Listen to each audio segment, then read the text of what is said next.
So now we're correctly holding the pick, we're ready to start some strumming. What we're going to do is learn the tick-tock method, and the coolest thing about the tick-tock method is once you have it down, it's so easy to learn all the strums that we're going to be doing in this beginner course. So the first thing is get your pick in the right, correct position, and then we're going to start strumming down-up strokes continuously. Really easy.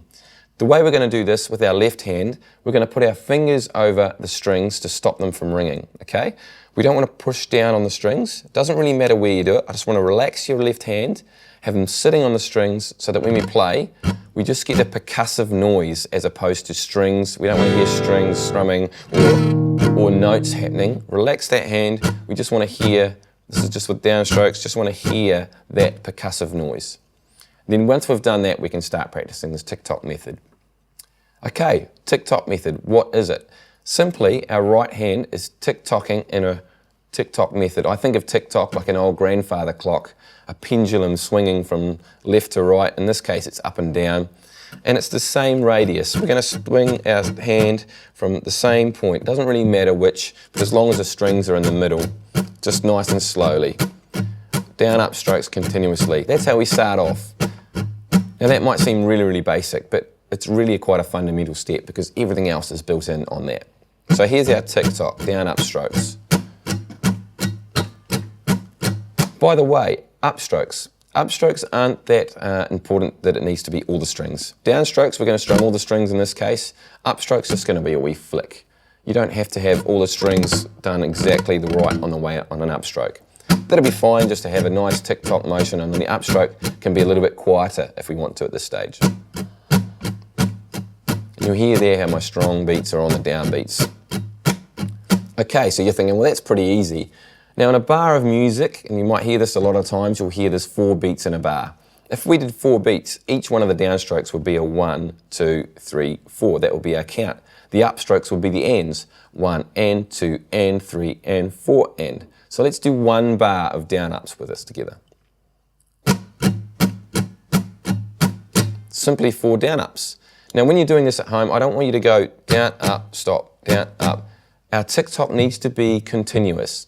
Continuous down-ups. We don't stop at any point. We don't strum like this and stop at the end of each strum. That's not what we want. Continuous flowing strumming. So when we do that, the count, 1 and 2 and 3 and 4 and. That's a bar of music.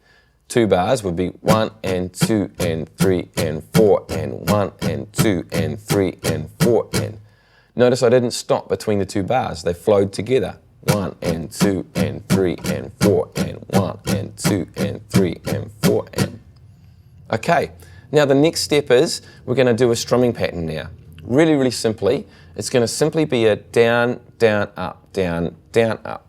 Now to do that with our tick-tock, we just simply leave out that first up, down, miss, down, up, down, miss, down, up. You can see what we did there? All we're doing is lifting the strings away, lifting the pick, away from the strings, and that will give us a nice, even sounding tick-tock. Down, miss, down, up, down, down, up. So what happens with the tick-tock is it becomes like a little spacer. So we have perfect timing. This is the beauty of tick-tock. Tick-tock will give you perfect timing, and it feels good to listen to someone that has a good tick-tock technique. And believe me, there's some people out there that are professional guitar players that actually don't even use the tick-tock technique, and they're kind of, you can feel the difference when you're playing with them. So we'll just go over that one more time with that strumming pattern. Down, down, up, down, down, up. Remember not to stop at the top or the bottom of any of the strums. Down, down, up, down, down, up. So that was 1 bar, and it would be an account, would be 1, 2 and 3, 4 and. Now if we did 2 bars together, after the 4 and, 1 would start straight away. So it'll be like this. 1, 2 and 3, 4 and 1, 2 and 3, 4 and. So now what I want you to do is to play this pattern just nice and comfortably now, over and over. It'll sound like this. So continuously, if you can, down, down, up, down, down, up, down, down, up, down, down, up, down, down, up, down, down, up, down, down, up, down, down, up. I'm just playing continuously, and you can do this as long as you want to. What I want you to do is do that over and over, because what we're doing is programming into our subconscious mind the feel of what that strum is. Really important that it's the feeling of that strum. Doesn't matter if you're looking at the strings or not, doesn't really help in any way. It might make us more confident, but it's the feel of it. Down, down, up, down, down, up, down. And that feeling of that rhythm will be programmed into the subconscious, because what we want to do is, like I'm talking to you now, is to be able to strum that and play our chords and think about other things with our left hand. Now that only happens once this has been programmed.